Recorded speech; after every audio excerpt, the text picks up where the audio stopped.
O aplicativo do Cresce São Paulo é a principal ferramenta de acesso aos serviços e comunicação do Conselho. Faça agora o download na App Store e na Play Store. E siga nossas redes sociais no Facebook e Instagram.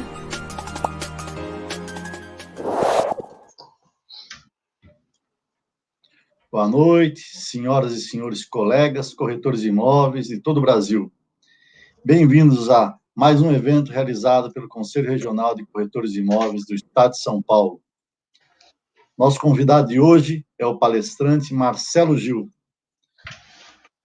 Marcelo Gil é corretor de imóveis agraciado com diploma ético profissional pelo Cresce São Paulo, inscrito no Cadastro Nacional de Avaliadores do COFES, perito em avaliações imobiliárias com atuação no Poder Judiciário do Estado de São Paulo, habilitado pelo Controle de Atividades Financeiras, COAF, Unidade de Inteligência Financeira do Brasil, instrutor de mediação judicial certificado pelo Conselho Nacional de Justiça, CNJ, inscrito no Cadastro de Instrutores da Justiça Consensual Brasileira, conciliador e mediador judicial capacitado pela Escola Paulista da Magistratura, atuante no Tribunal de Justiça de São Paulo em mais de 1.300 audiências de conciliação e mediação.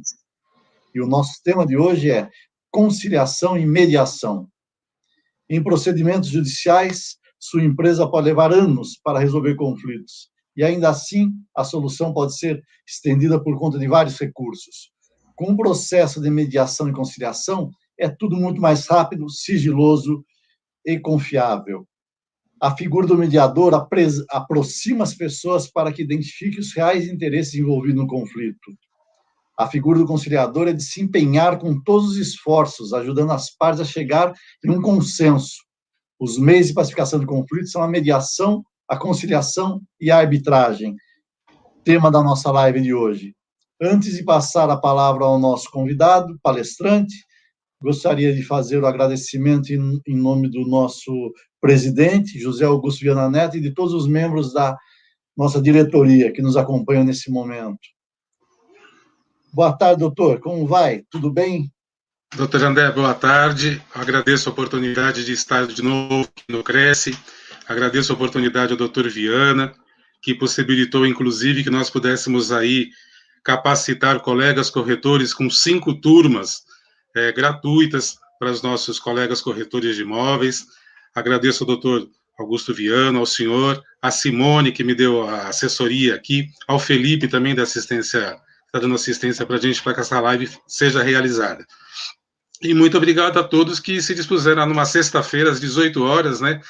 Tá vendo a gente aí pelo celular, pelo notebook, muitos dentro do carro, dentro do ônibus. Então, a gente vai fazer algo bem simples, mas transmitindo o conhecimento que é mais importante, né? Na verdade?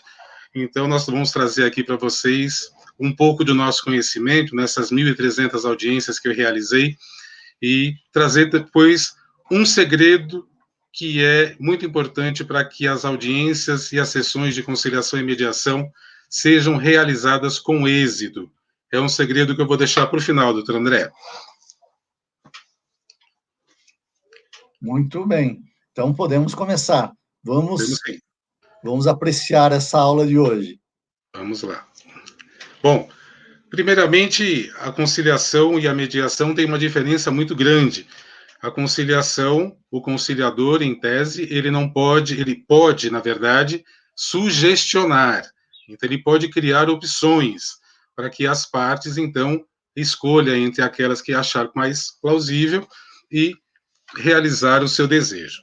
No caso da mediação, isso não é possível. O trabalho do mediador ele fica muito mais engessado. Ele tem que provocar com que as partes encontrem a solução. Ele não pode se sugestionar de forma alguma, porque senão ele estaria incorrendo na quebra da imparcialidade dele, tá certo? Então, nós temos essa diferença. O conciliador gera opções, cria sugestões, e o mediador não tem esta possibilidade. Ele fica engessado no seu trabalho. É evidente que nós temos as nossas técnicas, muitos dos nossos colegas que já estão assistindo, como Alcides Rense, a doutora Márcia Leal, que fizeram o curso, sabem que nós temos várias ferramentas que nós podemos utilizar. Dentre dessas ferramentas, eu gostaria de citar algumas, inclusive que tem uma, doutor André, que é muito perigosa de ser utilizada. E por que eu digo isso? Digo isso pela minha experiência nesses 1.300 processos que realizei de conciliação e mediação, que é o parafraseamento, o afago e também a validação de sentimentos. Por que eu digo isso? Muitas vezes o afago ele pode causar um certo desconforto na outra parte, ou seja, você faz um agrado para uma pessoa, para uma parte, e a outra parte pode se sentir ofendida. Tudo bem, isso até pode passar despercebido. Mas tem uma delas que se chama inversão de papéis, que esta realmente é a perigosa. Por que eu digo isso? Porque a partir do momento que você está questionando as pessoas e você pergunta para ela, escuta, como que eu faço? O que você sentiria se estivesse no lugar desta pessoa? É a inversão de papéis. É uma técnica. Essa técnica é uma técnica perigosa, porque você pode ter uma resposta que não é do seu agrado e pode terminar com o seu trabalho. Às vezes de 1 hora, de 2 horas, depende do tempo que você esteja ocupado trabalhando com a mediação ou com a conciliação. Porque a pessoa pode te responder, eu faria justamente aquilo que eu estou pedindo, me pagaria, ou resolveria o problema da forma que eu quero que se resolva. E a partir deste momento, quando a pessoa diz isso, doutor André, nós ficamos totalmente engessados. Nós não podemos fazer mais nada. A partir daí, tudo que você utilizar vai ser um problema. Por que eu falei, então, do afago, Marcelo? Por que você falou que o afago, nessa questão de ser algo perigoso também? Não tão perigoso, mas que deve ser tratado com muita cautela. Quando você percebe, por exemplo, que uma pessoa está chorando na sua audiência, na sua sessão, no caso da conciliação ou da mediação, e depois eu falo da arbitragem no final, nós temos que tomar um cuidado, porque o afago, você pergunta para a pessoa, você está emocionado, estou percebendo que você está emocionado, a senhora quer dar uma paradinha, ou a senhora quer dar uma paradinha, isso pode gerar na outra parte um desconforto. Então, o que a gente sugere? Sugere que se pare com a sessão ou com a audiência de conciliação, dê um tempo para a pessoa se recompor e retorne, ok? Para a gente não poder ficar com aquele vínculo de que, olha, tá vendo, tá protegendo ou tá fazendo algo além do nosso trabalho. Nós temos também a questão do parafraseamento. Muitas vezes, quando a gente parafraseia, é uma técnica que eu chamo a atenção dos colegas que trabalham muito tempo com conciliação e mediação, muitas vezes a pessoa diz algo muito simples. Você não tem que parafrasear, você não tem que dizer aquilo que você entendeu com outras palavras. Ou seja, o simples deve ser entendido como simples e não como complicado. O senhor, por exemplo, a senhora gostaria de dizer alguma coisa para o seu ex-marido, por exemplo? Gostaria de dizer que o nosso relacionamento foi muito bom no início, mas agora não é mais. Então, você não precisa parafrasear isso. Está dito, está feito. Muitas vezes, o que eu percebo como conciliador, mediador e instrutor é que alguns colegas se perdem justamente ao tentar parafrasear o simples. Não façam isso. Deixa o entendimento do simples ser o entendimento normal. Algumas das técnicas que nós temos também, a validação de sentimentos, e se você não estiver preparado como conciliador e mediador, você pode entender sentimentos de forma equivocada. Nós temos aí casos de pessoas que têm o dom de chorar e você achar que é verdade o choro da pessoa, tá certo? E se você se envolve emocionalmente com aquela falsa tristeza, você também está quebrando a sua imparcialidade. Ou seja, o choro, o riso, qualquer manifestação emocional das partes dentro de uma audiência de conciliação e mediação, você deve descartar, você deve tratar com profissionalismo. E como? Não perguntando dos sentimentos da pessoa, mas encerrando, dando uma parada no seu trabalho, que nós podemos fazer isso, suspender os trabalhos de conciliação e mediação, seja por horas, por dias ou semanas, e talvez até por meses, deixar a pessoa se recompor e voltar. Então, essas são uma das dicas que eu deixo, doutor André, que é muito importante. Outra outra técnica que é muito conhecida e que foi adaptada para a mediação, na verdade, que se chama brainstorm, que se chama chuva de ideias, que veio justamente do mundo da publicidade, ou seja, as partes começam a dar muitas ideias e muitas sugestões do que acham que deve ser a resolução do seu problema. Muitas vezes, essas chuvas de ideias fogem totalmente do contexto do problema, e aí você cria um outro problema. Você pode causar alguma coisa desconfortável. Então, as ideias têm que estar sempre focadas no problema a ser resolvido, e nunca em devaneios, não deixar as pessoas irem além daquilo que pode ser feito. Uma das técnicas que eu tenho utilizado muito e tenho estimulado para que os meus colegas alcancem, talvez, o mesmo número de êxito que eu tenho alcançado com as ações frutíferas, é a paciência. Por que eu digo a paciência, doutor? Na audiência de conciliação e mediação, nós não temos compromisso emocional com ninguém, nós não temos que fazer sentença, nós não somos juízes, não somos magistrados. Nós somos uma pessoa ali designada para tentar ajudar as partes a se comporem. Bom, nesse sentido, nós não temos compromisso nenhum com o lado emocional da pessoa. Nós podemos, então, ficarmos sossegados com o tempo, nós podemos ficar sossegados com o nosso ambiente de trabalho e não ficarmos engessados na questão. Bem, eu tenho que resolver isso em 15 minutos, tenho que fazer essa sessão em 20 minutos, em 30. Não, não pode ser dessa forma. Nós temos que ter a liberdade. Quantos não foram os casos de audiências que realizei que, além da 1 hora, quando eu achava, inclusive, que as possibilidades já tinham se esgotado, mas as partes refletindo sobre os problemas e sobre as sugestões apresentadas, seja como no trabalho de conciliador, as partes refletindo resolveram fazer a sua composição.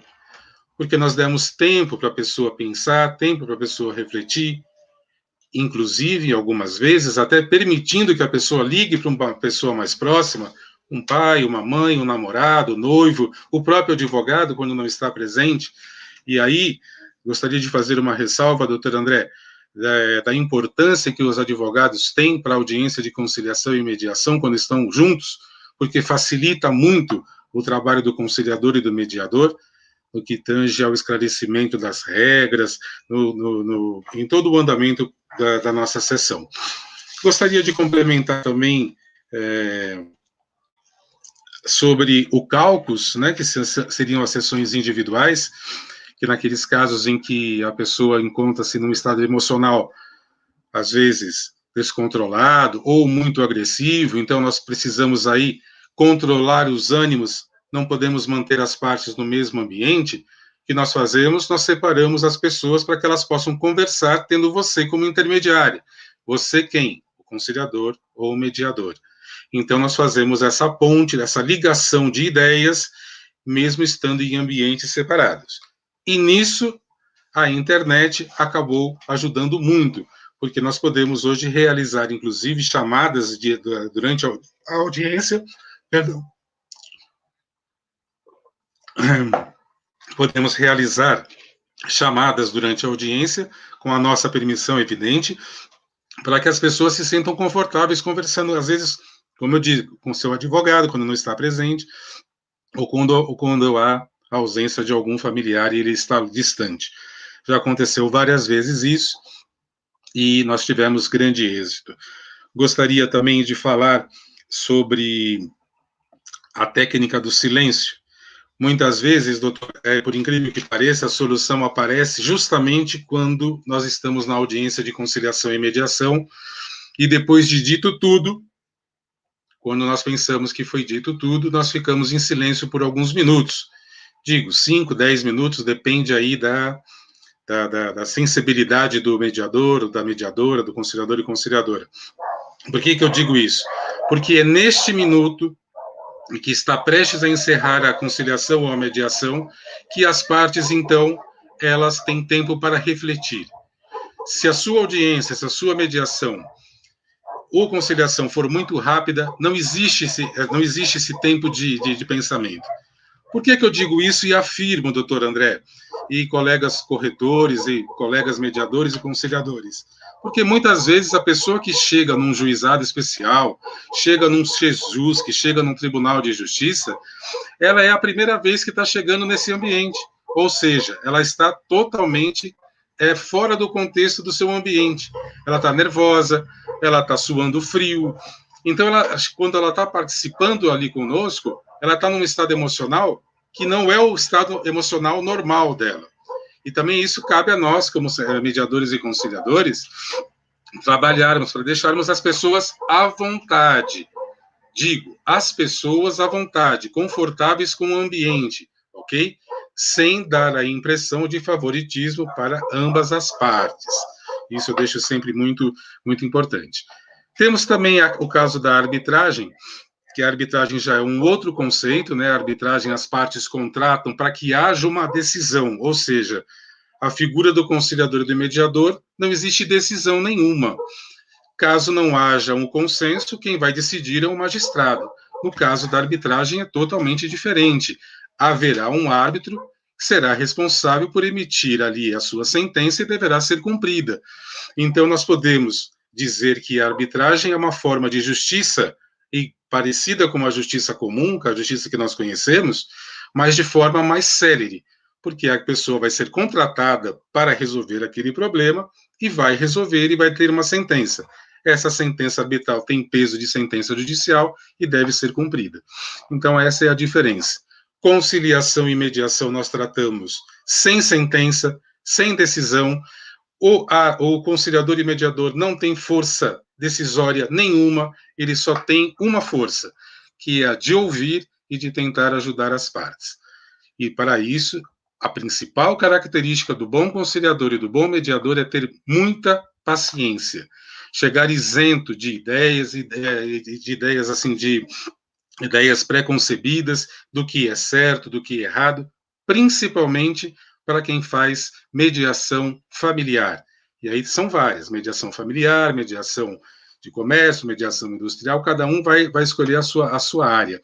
Mas a mediação familiar é a mais difícil, porque nós vemos que cada família, ou cada região do estado, ou cada região do Brasil, tem um comportamento típico, que deve ser respeitado. Então, nós temos que ter essa característica. Isenção total de opiniões, isenção total de ideias preconcebidas, estarmos abertos a ouvirmos tudo, inclusive, com muito cuidado nas palavras também, para que a gente não ofenda as partes, com qualquer comentário preconcebido, como eu disse, como já havia acontecido em algumas vezes, em que o conciliador e mediador, envolvido emocionalmente pela circunstância que estava vivendo ali as partes, acabou demonstrando a sua emoção de forma inoportuna, ou seja, aquela sessão de mediação que já havia sido feita 2 vezes, teve que ser totalmente refeita, porque houve um envolvimento deste mediador. Foi nomeado um outro mediador para que tomasse conta deste caso, e então só depois que foi resolvido.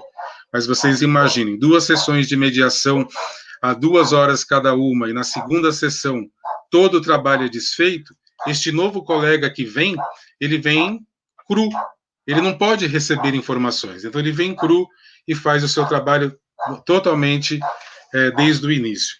Gostaria de deixar claro que a arbitragem tem crescido, nós temos várias câmaras de arbitragem no estado de São Paulo, várias câmaras de conciliação e de mediação, nós temos aí o SEJUSC crescendo e dando apoio à população, inclusive gostaria de parabenizar a doutora André novamente a postura do CRES em trazer o SEJUSC aí em 2015, se não me engano, ou 2017, para dentro do Conselho, o que facilitou, inclusive, o trabalho destes corretores que são conciliadores e mediadores judiciais e que têm feito, digo, um brilhante trabalho.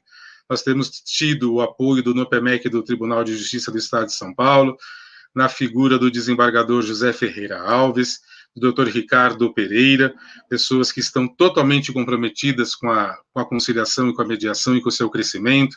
Temos lá a Maria Auxiliadora, a Suelene, várias pessoas que estão comprometidas em dar apoio total para nós. E são pessoas como o doutor Augusto Viana, que tem essa sensibilidade, inclusive abrindo as portas do CRES para receber as 5 turmas que foram feitas. Vários colegas já estão trabalhando como conciliadores e mediadores. Me sinto muito honrado porque tenho recebido muitos elogios, principalmente daqueles que fizeram parte da nossa turma, que receberam as dicas que fazem com que a gente alcance o sucesso, e essas dicas são compartilhadas gratuitamente. Hoje, doutor, eu gostaria de trazer uma notícia muito importante em primeira mão. A notícia de que ontem, no dia 23 agora de fevereiro de 2021, o Ministério do Trabalho, após um amplo estudo da FIP, que é da USP, né, da Universidade de São Paulo, após um amplo estudo com vários especialistas, inclusive eu participei como especialista em mediação, nós conseguimos fazer com que o Ministério do Trabalho aceitasse o reconhecimento da atividade de mediador extrajudicial.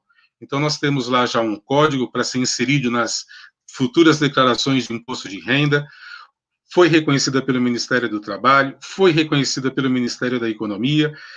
É uma luta que já dura mais de 2 anos. Outras instituições, outros mediadores, outros conciliadores tentaram e não conseguiram, e nós logramos êxito com muita paciência, com muito respeito à burocracia que existe, nós respeitamos, concluímos todas elas, participamos de várias reuniões com o pessoal do Ministério da Economia, Ministério do Trabalho, da FIP, de todos os correspondentes que estiveram juntos. Então, trago esta boa notícia. A nossa profissão de corretor, não, de conciliador e de mediador judicial, de extrajudicial, ela é reconhecida hoje, em primeira mão, trago essa notícia para o CRES, é reconhecida pelo Ministério do Trabalho.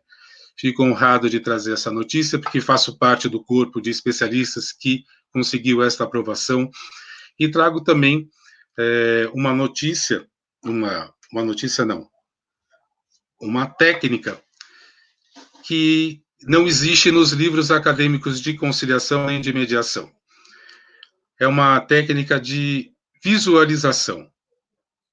Você que é conciliador, você que é mediador, você que pretende ser conciliador ou mediador, ou você que está em casa nesse momento, está no seu trabalho e tem problemas a resolver e não tem um conciliador ou mediador para lhe instruir. A técnica é fragmentar. Pegue o seu problema e fragmente. Tente resolvê-los por partes. Muitas vezes, principalmente na mediação familiar, os problemas se acumulam. E quando eles se acumulam, eles formam um bloco. E é este bloco que o mediador tem que quebrar. Ele tem que fragmentar quando recebe as partes. É muito mais fácil você quebrar pedrinha por pedrinha do que quebrar um tijolo inteiro. Então, você ajuda as partes a resolver aquilo que ficou mal resolvido. Agora, entendam, não só na mediação familiar. Dentro de uma empresa onde há conflitos, nas grandes empresas, onde há conflitos em todas as áreas. Não, vamos resolver isso passo a passo. Vai dar um pouquinho mais de trabalho? Sim, vai dar um pouquinho mais de trabalho. Mas isso não vai virar um problema, um conflito tão grande que você não consiga resolver depois. Você não vai ficar perdendo tempo em ter que fragmentar. Fragmente desde já. Resolva. Problema com seus filhos, resolva desde já. Não espere aquilo se tornar algo que você tenha que chamar a atenção de uma forma mais grosseira ou mais irritadiça. Chame e converse, resolva já. Problemas com a esposa, problema com seu gerente na sua empresa, com seu diretor comercial, com seu diretor jurídico, tudo é uma questão de conversa. E a palavra-chave que eu trago neste dia é fragmentar. Fragmente. Tudo que você acha que é difícil tem um começo, tem um meio e tem um fim. Então, se você fragmentar, esses grandes problemas se tornarão vários pequenininhos e será muito mais fácil para você lidar com eles, resolvendo-os um por um. Agora, pergunto ao doutor André, o que eu poderia ajudar mais, doutor André, nessa palestra que nós estamos fazendo para pessoas de todo o estado de São Paulo, que está de todo o Brasil. Parece que o senhor está sem áudio, doutor André. Desculpa, estava mesmo sem áudio. Nós estamos ouvindo aqui e aprendendo, né? Já tomei nota aqui de algumas dicas muito importantes, achei bem interessante a questão do afastamento do sentimento, né? Às vezes a gente não presta atenção nessa necessidade, como o senhor trouxe aqui com riqueza de detalhes, né? Tem que se afastar, né? Não se pode envolver emocionalmente, e isso é uma técnica, porque imagino que seja difícil. Olha, doutor, eu né? digo para o senhor que essa é talvez o mais difícil para o mediador e para o conciliador, porque ele é um ser humano. Muitas vezes ele acaba se envolvendo nessas questões porque está vivendo a mesma situação. E como ser humano, a gente tende a dar a nossa opinião, não é verdade? Então é difícil você afastar os sentimentos, você ouvir muitas vezes algo que é agressivo e você não se manifestar, não deixar o seu corpo se manifestar. Nós temos um trabalho feito também, doutor André, sobre justamente a visualização das expressões faciais e corporais durante as audiências, de como as pessoas se comportam quando estão desconfortáveis, quando estão confortáveis, quando se sentem seguras, inseguras. Muito disso com o nosso trabalho no dia a dia de observação. Aparentemente, as partes veem a gente como um bloco de gelo, né? Mas a nossa mente, ela está trabalhando justamente para conter os impulsos. O impulso, por exemplo, de abrir uma gaveta e fechar uma gaveta pode estar demonstrando que o mediador está desconfortável. Ele não pode demonstrar isso, porque a pessoa que tem capacidade de observar que está causando certo desconforto, e se ela quiser causar desconforto, ela pega esse gancho para continuar causando mal-estar.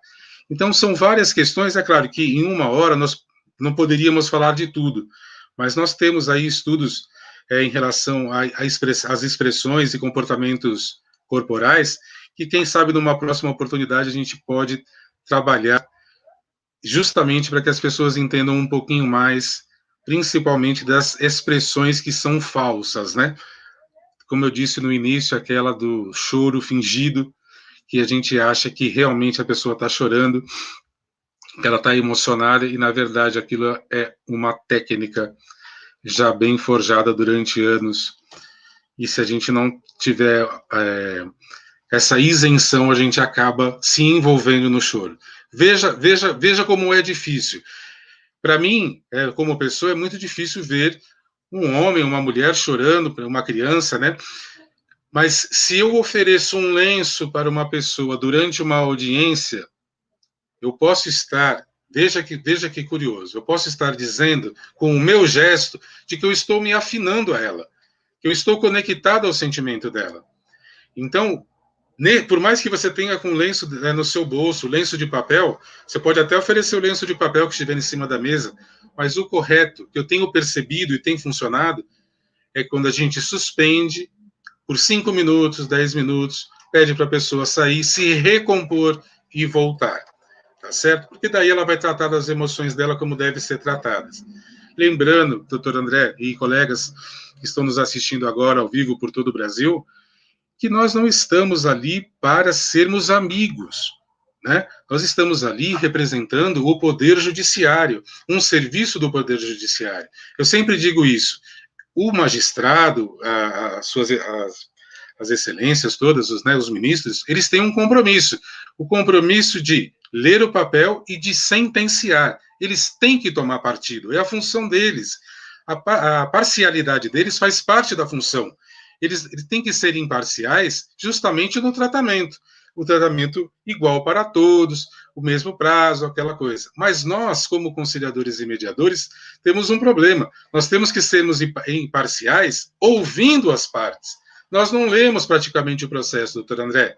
Nós pedimos para que as partes contem o que aconteceu, justamente também para que a gente não se contamine, digo assim, com aquilo que a gente lê, e muitas vezes o nosso sentimento pode tender para um lado e para o outro.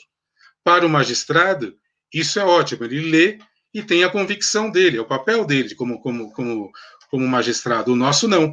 Nós precisamos ouvir as partes e tentar fazer com que elas cheguem ao consenso. E neste ouvir, muitas vezes você pode achar que uma parte está certa e a outra está errada. E aí que a gente comete o nosso grande engano, porque muitas vezes a gente acaba se surpreendendo que aqueles que achavam que estavam certos acabam admitindo que estavam errados. E os que estavam errados acabam admitindo que cometeram os seus erros mesmo.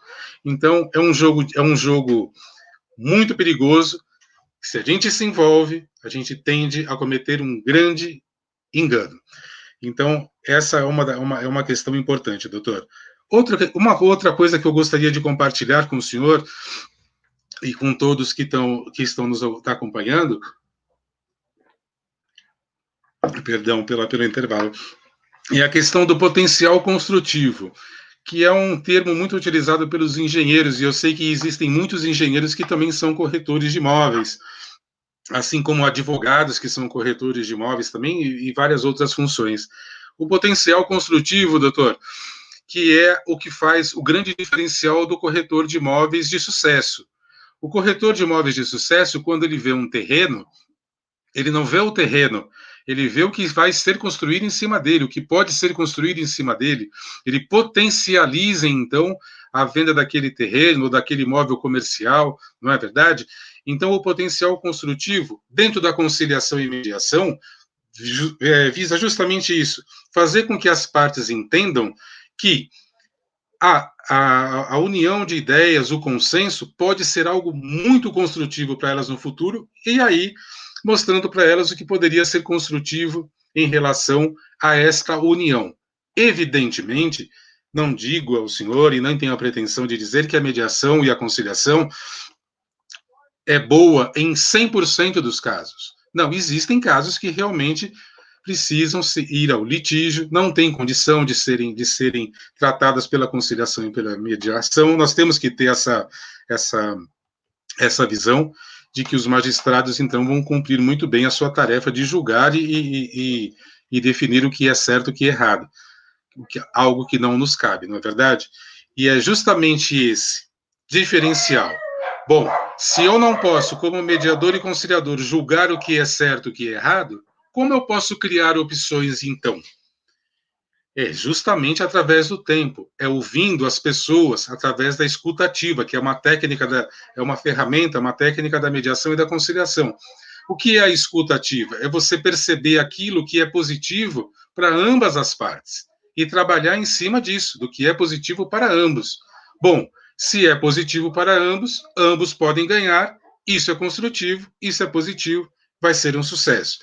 Então, quando a gente descarta aquilo que é negativo e traz somente o que é construtivo, o potencial construtivo desta relação é uma ferramenta também de grande impacto, de grande sucesso nas questões de conciliação e mediação.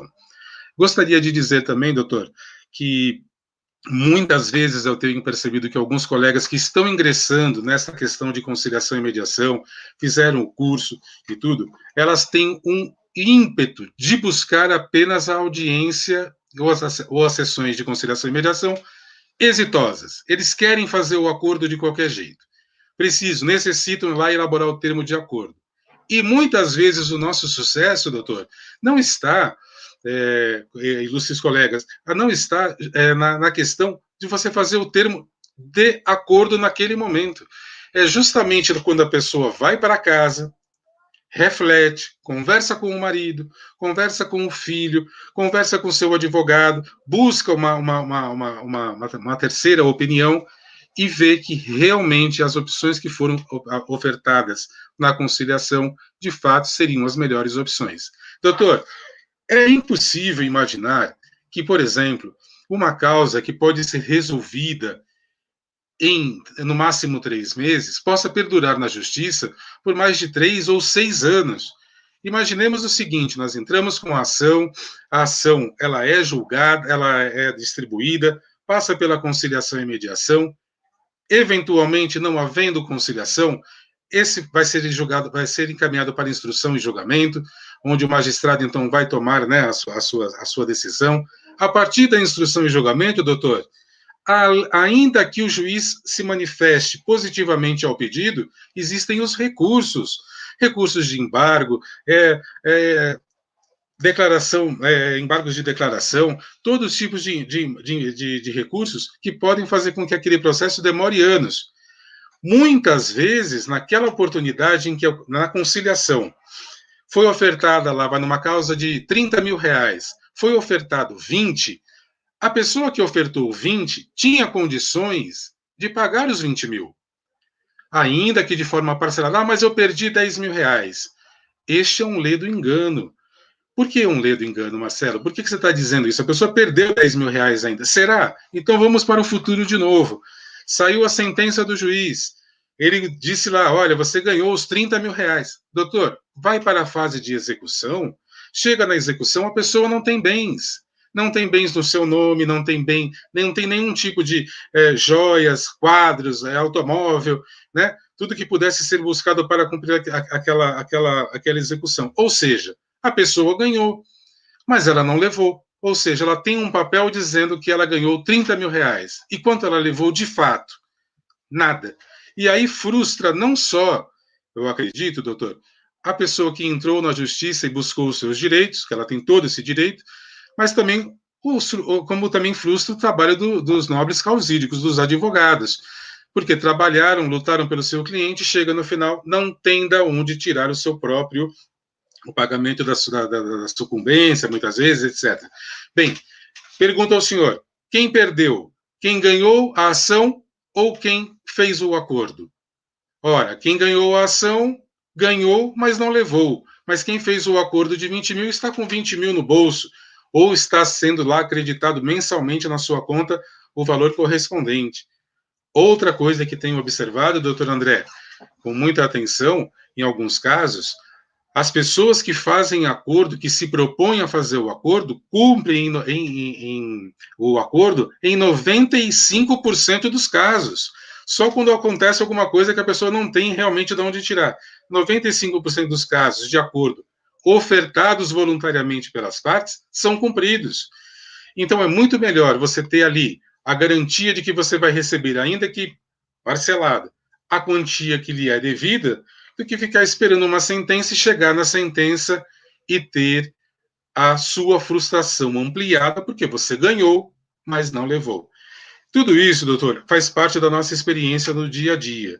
E por que a gente fala sobre isso? Muitas vezes, nas minhas audiências, quando elas são infrutíferas, eu termino justamente com essa mesma fala que acabei de falar. Olha, gostaria de deixar bem claro a todos que, eventualmente, mesmo que o senhor ganhe, existe a possibilidade, aqui está seu advogado, né, que pode dizer se eu estou me excedendo ou não, de que o senhor ganhe, mas que talvez o senhor possa não receber. Se dentro da fase de execução não existir bens, não existir dinheiro em conta, não existir dinheiro, veículos, imóveis, etc., a sua execução poderá ser frustrada. Concorda com isso, doutor? Concordo, realmente é possível. Quando nós dizemos isso, que é uma realidade, veja, doutor André e nobres colegas, nós não estamos aí tentando sugerir ou vender a ideia de que somente o acordo é bom. Não.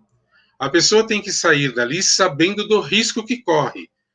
Ela pode ficar aguardando a sentença e, quando ela receber a sentença, não ter lá o recebimento do que lhe é devido. Ela se frustra. Então, ela não pode jogar nas costas do conciliador e do mediador que ela não foi avisada. Poxa, mas na audiência de conciliação e mediação não me foi dito que se eu não fizesse o acordo agora, eu ganharia, mas não levaria, então era melhor eu ter feito o acordo, mas aí já é tarde demais. A oportunidade de se fazer o acordo na conciliação ou na mediação já passou, e aí a pessoa acaba perdendo.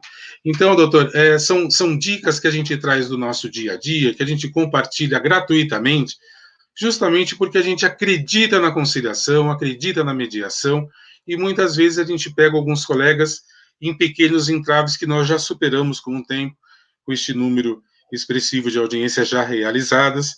Quem me conhece o trabalho que nós fazemos lá na Central de Juizados Especiais aqui na Vergueiro, o trabalho minucioso, o trabalho que nós temos na busca da excelência com as minúcias, com os detalhes, para que tudo seja sempre muito bem ouvido, muito bem tratado, muito bem conduzido, dentro das regras que são né, que engessam a gente no nosso código de ética de conciliadores e mediadores, para que não haja nenhum problema. Então, nós sempre trabalhamos de forma exemplar. Quando nós trabalhamos assim, o êxito vem. Então, não precisa se preocupar, como eu disse lá atrás, em somente fazer o termo do acordo. Não, faça bem o seu trabalho. Realizando bem o seu trabalho, com excelência. E não existe excelência se não houver preocupação com as minúcias, com os detalhes. Fazendo isso, as partes irão para casa, retornarão e farão um acordo posteriormente. Quantos não são os casos, doutor André, que os advogados retornando futuramente, olha, você fez uma audiência aqui com a gente que foi infrutífera, mas realmente a outra parte pensou e quis fazer o acordo. Ótimo, excelente, fico muito, muito contente. Quantos não são os casos que a gente acompanha lá no SAG, né, que é o sistema que a gente acompanha os processos, que a gente vê que 2, 3 dias depois da nossa audiência foi juntada uma petição de acordo, e a audiência tinha sido infrutífera. Então, mas o êxito de quem é? O êxito é nosso, é do nosso trabalho, da nossa paciência. Então, a dica que eu dou também aos nossos colegas conciliadores, mediadores, corretores de imóveis, todos que estão envolvidos nessa temática, é que não se preocupem. Se estiverem trabalhando com conciliação e mediação, não se preocupem em realizar o termo, em fazer o termo só. Quando for possível, ótimo, maravilhoso. Mas quando não for, confie no seu trabalho, confie na sua atuação, que vai dar certo. Mais alguma coisa, doutor André? Bom, nós continuamos aprendendo, né? São observações excelentes que realmente demonstram que só a prática, né, de quem conhece no dia a dia é que pode ter esse conhecimento, porque nós não fazemos, não temos essa noção exata da complexidade do trabalho do mediador, né? Inclusive, existe até uma pergunta, né, que corriqueiramente aí ocorre, que é qual que é a diferença, né, entre a conciliação e a mediação? E o conciliador pode ser mediador e vice-versa? Doutor, o senhor poderia replicar a sua pergunta, porque deu um corte no meu áudio aqui, por favor. Então, uma pergunta que é recorrente, uma dúvida que às vezes aparece no que difere a conciliação da mediação, né? E o conciliador pode ser mediador e vice-versa? Certo. Bem, doutor, o que a gente disse no início, né? A conciliação e a mediação têm uma diferença muito grande. Na conciliação, nós atuamos, inclusive, sugerindo, dando sugestões às partes. Nós temos essa aptidão, nós podemos sugerir, podemos criar opções. Na mediação, não. Nós não podemos fazer isso. Nós precisamos fazer com que as partes apresentem as suas opções e aí trabalhar em cima delas, tá certo? Agora, é importantíssima a pergunta que foi feita, se o conciliador pode atuar como mediador? Não, ele não pode. O conciliador, se ele for formado só como conciliador, ele não tem aptidões de ser mediador judicial, tá certo? Porque existia dois tipos de certificação, o de conciliador e o de mediador. A pessoa que ela é mediadora judicial, ela pode fazer tanto conciliação quanto mediação. Mas aquele que só tem o certificado de conciliação, ele só pode atuar em conciliações. Ele não pode mediar conflitos. Essa é a única diferença. E a diferença é essa que foi colocada aqui, a diferença entre mediação e conciliação. Então, deixando bem claro, a conciliação, o conciliador, ele apresenta sugestões, ele pode sugerir sem influir em nada na questão da imparcialidade. Por exemplo, nós estamos lá numa briga, a pessoa quer pagar R$1.000 e o outro quer receber 1.500. Então, o conciliador pode chegar, então, porque vocês já estão muito próximos de terminar esse conflito, por que não fazem, então, R$1.250? O conciliador pode fazer isso. Na mediação, ele não pode, ele está concorrendo na quebra da imparcialidade dele, tá ok? E me diga uma coisa, também tem uma outra dúvida que a gente, às vezes, surge aí no dia a dia. E os honorários do mediador? Quem é que paga os honorários do mediador? Bem, essa é uma questão que vem sendo discutida há bastante tempo, desde 2015, com uma publicação do então governador Geraldo Alckmin, que abriu a possibilidade de que nós recebêssemos, então, aí 2 UFESPs, né? Desde então, doutora, nós viemos batalhando, nós temos aí o sindicato, né, dos conciliadores e mediadores, o CIMEC, que vem trabalhando através da doutora Márcia e de todo o corpo diretivo lá, na busca desses pagamentos. Eventualmente, o que tem sido difícil é que não existe um padrão.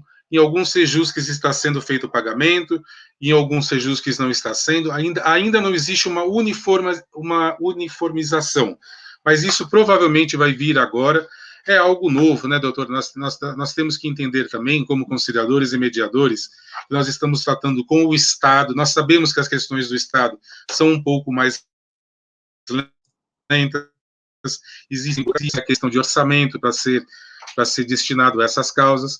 Então, não são todos os lugares que estão realizando o pagamento, não são todos os juizados também, mas existe um norte, nós já estamos trilhando para que todos recebam. Eu acredito que esse ano a gente tem algumas novidades. Então, na questão judicial tem sido assim, na questão extrajudicial, não. Na questão extrajudicial, as próprias câmaras privadas de conciliação e mediação, elas podem lá oferir, né, colocar o preço dos seus honorários e trabalhar em cima deles. Ok? E aí, no caso das câmeras, quem é que passa? Divide entre as partes? Como que funciona? É assim? Aí, doutor, depende muito das câmaras. Eu prefiro nem adentrar nessas minúcias, porque são minúcias contratuais, né? Em que as partes vão sentar e vão conversar. Não são todas que fazem, não existe um padrão, cada uma tem o seu tratamento. Quanto mais pessoas célebres nas câmaras, nós sabemos que os honorários costumam ser maiores, pessoas conceituadas, de renome, que participam de certas câmaras, costumam ter honorários um pouco mais caros que outras. Então, depende muito das câmaras e de uma pesquisa que deve ser feita mesmo pelos interessados, né? Pelo site do Tribunal de Justiça de São Paulo, que tem lá toda a relação de câmaras no interior, aqui na capital também, em todos os lugares aqui do estado de São Paulo. O Marcelo, então, e aproveitando nesse sentido que o senhor falou sobre, né, algumas pessoas mais conhecidas, mais renomadas, e os honorários aumentam. E, no modo geral, né, o conciliador e o mediador, ele deve ser especialista naquele assunto que ele está fazendo a mediação, porque nas câmeras privadas, talvez até nas extrajudiciais, né, talvez até seja possível isso, mas nas judiciais, né, como que funciona? Doutor, é uma pergunta muito interessante essa que o senhor me traz, porque as principais câmaras de arbitragem que existem no Brasil hoje, existem especialistas em certas funções. Então, por exemplo, engenheiros atuam naquelas disputas em que tem grandes obras, etc., né? Nas câmaras de arbitragem.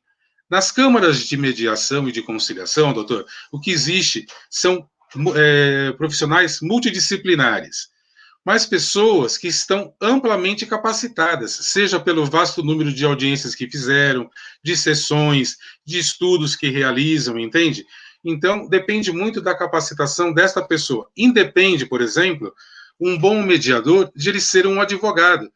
Por que eu digo isso, doutor? Porque eu admiro a profissão de advogado, é uma das profissões que mais admiro, mas nós sabemos que o advogado, ele tem uma vertente tendenciosa, ele tem que tender para algum lado, ele tem que procurar buscar os interesses do seu cliente. É totalmente ao contrário do serviço de conciliação e mediação, onde o mediador, ele tem que amparar ambos os lados. Então, já vi colegas que são advogados terem essa dificuldade inicialmente de ouvir as partes, né, e tentar resolver de forma imparcial. Por quê? O seu treinamento, o seu estudo foi todo baseado para o enfrentamento, para a disputa, para as questões de recursos, etc. e tal. Engenheiros, médicos, fisioterapeutas, todos, existem profissionais de todas as áreas que são excelentes profissionais das mediações, psicólogos, olha, são inúmeras as profissões, eu tenho colegas que são brilhantes, produzem estudos, fazem estudos com as próprias pessoas que atendem, e realmente são brilhantes. Independe, doutor, independe da profissão, independe da Câmara, claro, se você sabe que uma Câmara de Mediação, ela tem uma vertente para questões de saúde, por exemplo, então, poxa, será que essa Câmara de Mediação, voltada para a saúde, quantos médicos tem que fizeram mediação? Será que é um médico que vai fazer essa mediação? Será que é um médico que vai me atender? Será que é um enfermeiro? Será que é alguém que mexa com saúde? Tudo isso é bom conversar, para que não haja aí depois uma dúvida quanto à capacidade do mediador. O mediador formado com as técnicas que são apresentadas, no caso, por exemplo, pela Escola Paulista da Magistratura, onde me formei, junto com o regramento que traz o CNJ, faz com que a gente tenha uma capacidade, pelo menos, concreta. Nós temos que ter aquela capacidade concreta, porque senão nós não teríamos sido certificados. Então, qualquer pessoa que eu vejo que é certificada pelo CNJ, para mim já traz segurança de que aquela pessoa tem um embasamento concreto do que é a conciliação e a mediação. Então, ela sabe os limites que ela pode ir, ela sabe os limites que ela não deve nem se aproximar. Então, a gente sabe que isso é um norteador. A certificação, para mim, doutor, como para mim e para os meus colegas, eu acredito que seja a coisa mais importante. A pessoa que está nos ouvindo agora e que quer contratar um conciliador ou mediador, pergunte: você é certificado? Você tem certificação? Ótimo, tem certificação, excelente. Da mesma forma, doutor André, que uma escola, por exemplo, não contrataria uma pessoa que não tem conhecimento de didática. Ela simplesmente tem um conhecimento técnico, mas ela não sabe transmitir o conhecimento. Aí vem a pedagogia, aí vem os cursos de instrução para se tornar instrutor, né? No caso que nós temos esses cursos também, para poder difundir o conhecimento de uma forma mais convincente, mais clara. Ficou claro, doutor? Eu me alonguei demais na resposta. Não, ficou muito claro. Acho que era isso mesmo que nós gostaríamos de ouvir, e os nossos internautas estão nos acompanhando, com certeza. Tiveram aí mais um pedaço dessa aula aí. Agora, em relação a essa capacidade, então, Marcelo, existe a responsabilização do mediador, conciliador? Existe. Em quais casos poderia ser responsabilizado? Veja, nós temos um código de ética, doutor, que se eu não tenho ele aqui agora no momento, mas que se assemelha muito, inclusive, ao dos magistrados. Por quê? Principalmente na questão da imparcialidade, da sua função, da questão ética, da questão, né, de como nós devemos tratar o nosso trabalho.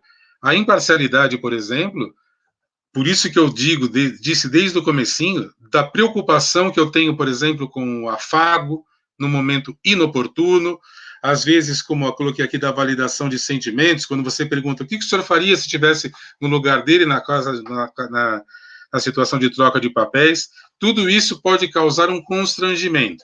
Então, eu digo isso para os meus companheiros conciliadores, para quê? Para evitar esse tipo de constrangimento e para evitar qualquer tipo de situação antiética. O nosso código de ética, ele é muito severo, ele é muito firme, e basta, doutor, uma reclamação por uma petição, né, ao juiz responsável pelo SEJUSC ou pelo juizado especial onde você está atuando, ou numa câmara privada, para gerar aí uma possível investigação sobre a sua conduta e tudo. Então, nós temos que trabalhar de uma forma muito segura, muito ética. A capacitação, doutor, é o entendimento das regras, o entendimento do regramento, o que pode e o que não pode. Nós começamos o curso no CRES, foi curioso o senhor ter feito essa pergunta, inclusive, porque nós começamos, quando nós fizemos o curso aí, as 5 turmas, nós começamos pelo Código de Ética, justamente para mostrar para as pessoas o tamanho da responsabilidade que era aquilo. Ou seja, para trazer um certo impacto. Veja, o que vocês vão ser capacitados vão lhe trazer uma enorme responsabilidade. Essa responsabilidade tem que ser fiscalizada. Não basta apenas estar certificado e dizer, eu sou conciliador e mediador. Sim, mas o que isso traz de responsabilidade para você?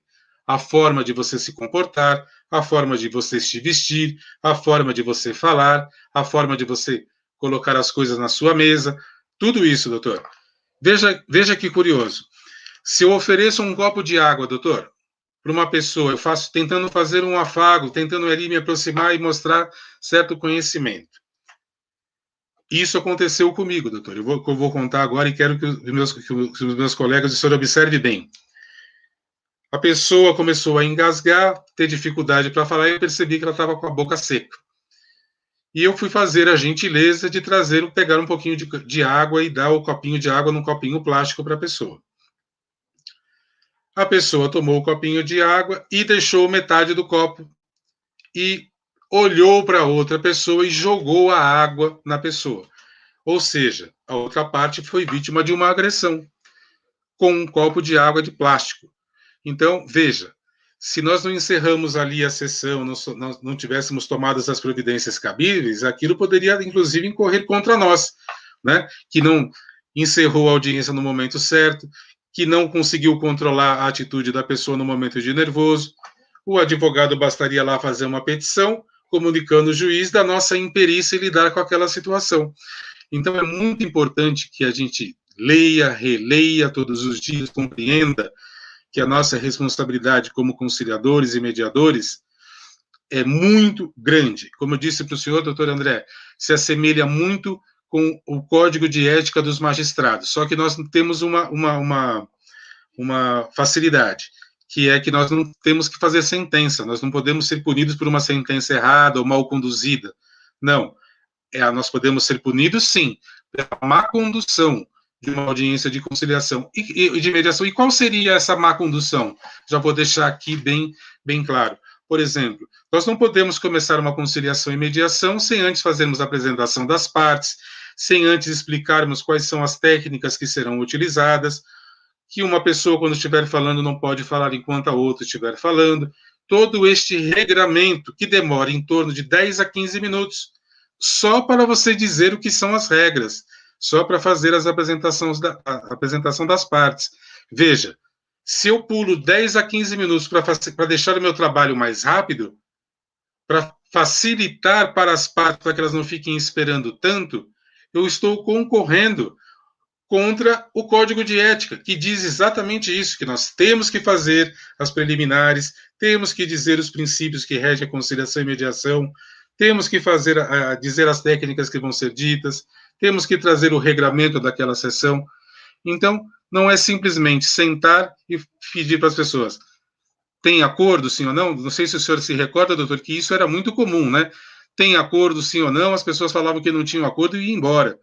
Hoje nós não podemos mais lidar com isso, nós temos toda uma técnica, é repetitivo para o conciliador e mediador, nós repetimos mesmo várias vezes a mesma coisa, mas é o nosso trabalho, foi isso que nós nos dispusemos a fazer, nós temos que fazer bem feito. Muito bem.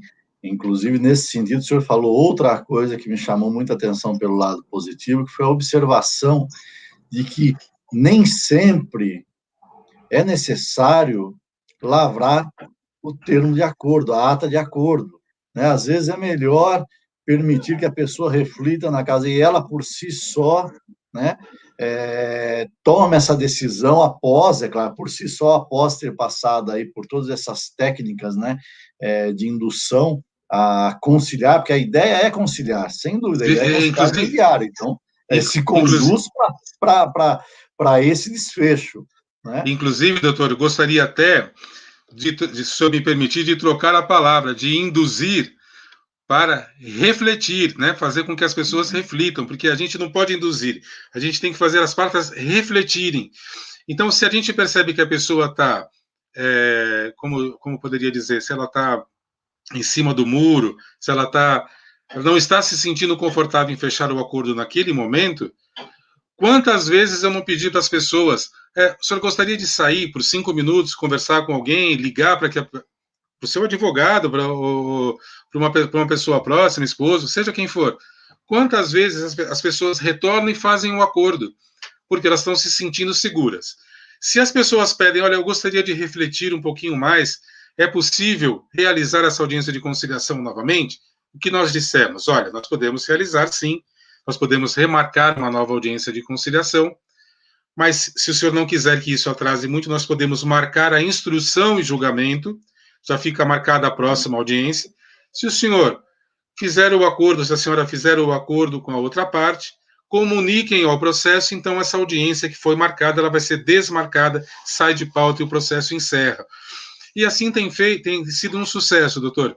Muitas vezes, quando a gente percebe que a pessoa está indecisa, está insegura, não está preparada para fazer o acordo naquele momento, não tem importância. Deixa a pessoa ir para casa e refletir. O seu trabalho foi bem feito. O seu trabalho está ali, na escuta ativa, na forma como você representou o Estado, né, o Poder Judiciário estando ali, que eu acho que é uma das coisas que a gente deve destacar, doutor André. A pessoa, por mais que ela esteja trabalhando como voluntária, ela tem que ter noção do seguinte, da imensa responsabilidade que ela tem de estar à frente de uma mesa como conciliador e mediador, representando o Poder Judiciário do Estado de São Paulo, o maior estado do Brasil, né? Então, nós temos que ter essa responsabilidade e trazer isso como peso também. Nós temos que tratar bem. Existe uma preocupação do Tribunal de Justiça de São Paulo, e aí eu louvo a preocupação do ilustre desembargador José Ferreira Alves, do doutor Ricardo Pereira, que o senhor deve conhecer, da preocupação que eles têm no bom atendimento à população. Eles querem um bom atendimento, eles querem uma excelência no atendimento ao cidadão, para que eles sejam acolhidos e tenham oportunidade de se manifestar. E isso, quando é entendido, traz muito boa reflexão, não só para as partes, boa impressão para o mediador, boa impressão para o Estado, boa impressão para o juizado que você está trabalhando, ou para o Sejusc, de que alguém dentro do poder público está preocupado em te ouvir e tentar ajudar a resolver as questões. E importante, só vou me alongar um pouquinho mais, doutor, dizendo o seguinte, uma outra dica a todos. Muitas vezes a gente se preocupa com a questão do processo, a questão do valor do processo. Nós não podemos nunca nos preocupar com o valor do processo. Muitas vezes a gente vê lá ações de R$30, mas quando você escuta as partes, muitas vezes, por causa de uma negativação indevida de R$30, eu estou dando um exemplo bem abaixo, né? R$30, por uma negativação indevida, por exemplo, por uma companhia de telefonia celular, a pessoa é impedida de comprar uma casa própria no último estágio do financiamento. Quando se é pedidas as últimas certidões lá que é apresentada, se ela tiver uma negativação, ela fica com o processo travado. Não compra a casa, não compra o carro. Então, esses R$30, na verdade, não foram os R$30 que causaram o aborrecimento. Foi a perda da oportunidade de se realizar o sonho, né? Da casa própria, do veículo, da motocicleta ou de qualquer outro bem que a pessoa tenha querido comprar. Não é isso? É isso mesmo. Marcelo, vou pedir licença um pouco aqui, só para ler rapidamente os comentários, que vieram muitos elogios aqui para você. Muito obrigado a todos. Tem um comentário do Tarcísio Silva, do YouTube, parabéns, mestre. Comentário da Ana Lancelotti, do YouTube também, boa noite, parabéns. Comentário da Inara Mazzucato de Vasconcelos Correia Gil, parabéns pela sua palestra, sendo de suma importância. Temos eu agradeço, mas eu agradeço muito, mas ela é suspeita porque é minha esposa, então eu agradeço. Eu não ia falar nada, eu vi aqui o Gil, né? Mas eu agradeço porque ela acompanha muito, ela é minha companheira, ela me acompanha, me incentiva, agradeço muito, muito obrigado mesmo. E também, se não tivesse bom, doutor, provavelmente ela falaria também. Com certeza, mas a parceria acima de tudo. Estamos juntos. Então, lá, temos aqui a Maria S. Almeida Lima, do Facebook, muito bom, obrigada. Tem outro comentário do Oswaldo Lei, do YouTube. Obrigado, doutor Marcelo, pelos esclarecimentos e orientações. Muito bem. Imagina, fico muito contente que as pessoas tenham gostado. Doutor, eu acredito que a internet tem um poder muito grande, né? Nós estamos trazendo aqui algumas dicas para as pessoas serem exitosas, aumentarem a chance de êxito nas conciliações e mediações, aqueles que não são conciliadores e mediadores entenderem um pouquinho mais do nosso trabalho, mas o importante é que isso vai se difundir, esse vídeo vai ser divulgado, né, em várias redes, vai ficar aí para quem quiser assistir, quem puder comentar, quem puder criticar, quem puder elogiar, ótimo. O importante é que a gente está fazendo o nosso trabalho, que é semeando um pouquinho do que a gente aprende durante o tempo. Seria muito egoísmo da minha parte se toda a experiência que eu tenho ficasse só comigo para que eu me destacasse de certa forma. Não, quanto mais pessoas se destacarem na mediação e na conciliação, acredito que esse sim seria o meu papel, de estar multiplicando pacificadores sociais, né, para que eles continuem tendo grandes êxitos e ajudando as pessoas a realizarem aí, ficarem em paz de espírito, que é o mais importante para todos. É uma nobre missão, eu parabenizo pela competência, conhecimento e por esse desprendimento de contribuir e compartilhar esse conhecimento com todos.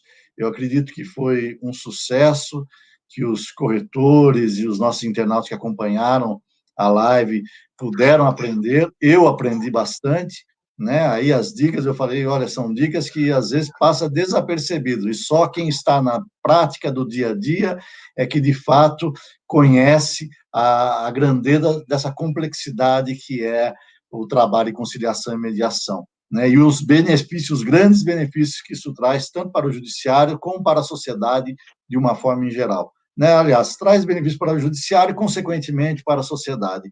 Mas, bom, Marcelo, estamos aqui chegando ao fim, já até estouramos um pouquinho nosso tempo, então vou pedir aqui para uma última palavra, né, para os nossos internautas e colegas corretores de imóveis que estão nos acompanhando.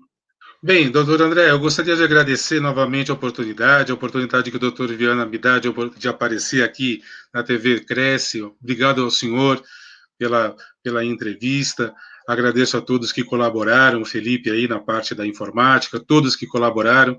Mas, primeiramente, eu também gostaria de agradecer a Deus, né, doutor André? A gente sem fé no Criador, sem fé em Deus, seja o que a pessoa preferir chamar, Criador, Deus, o grande arquiteto do universo, sem fé em alguma coisa, é muito difícil a gente continuar seguindo diante de uma pandemia tão grande. Nós não podemos nunca perder a esperança. Nós vemos números aí todo dia que são números negativos. Eu prefiro sempre lembrar aos meus colegas o seguinte: quem acorda todo dia com pensamento positivo, produz, constrói. Nós somos 10 milhões e 800 mil pessoas que já foram contaminadas e sobreviveram a este vírus. É um número que deve ser 10 milhões e 800 mil, quer dizer, é um número que deve ser ressaltado e este número engrandecido. Eu gostaria de deixar também o meu pesar às pessoas que morreram por causa dessa pandemia. É um momento histórico para todos nós, doutor André, e é muito gratificante para mim poder aparecer aqui na TV Cresce, trazendo uma mensagem de paz, de pacificação social, e dizer a todos que é possível sempre alcançar o êxito, alcançar a grandeza, a vitória, sem passar por cima de ninguém, sem tentar desconstruir a imagem de qualquer pessoa que seja. É sempre possível que a gente caminhe junto e vença juntos. Essa é a mensagem que deixo para todos. Desejo sucesso, prosperidade, saúde e paz a todos. Essa é a mensagem, doutor André. Uma belíssima mensagem, sem dúvida nenhuma, temos que nos apegar na fé. Eu também tenho agradecido todos os dias que eu acordo, e só podemos agradecer realmente a Deus, ou, como o senhor disse, cada um chama como quiser, né? De acordo com a sua fé. Mas nós temos que agradecer essa força superior que nos está nos protegendo, e também a esses que acalentou, né, o coração daqueles que perderam seus entes queridos, sem dúvida, e também aqueles que conseguiram se recuperar. Foi muito boa a lembrança para que nós façamos essa homenagem aqui a todos esses que passaram por momentos difíceis. Com e certeza. Realmente agradecer por estarmos aqui, estarmos bem. E nesse momento agradeço a todos que ficaram até agora conosco, pela companhia e pela audiência, e não deixe de acompanhar as novas e próximas lives do Conselho Regional de Corretores de Imóveis. Boa noite a todos. Boa noite.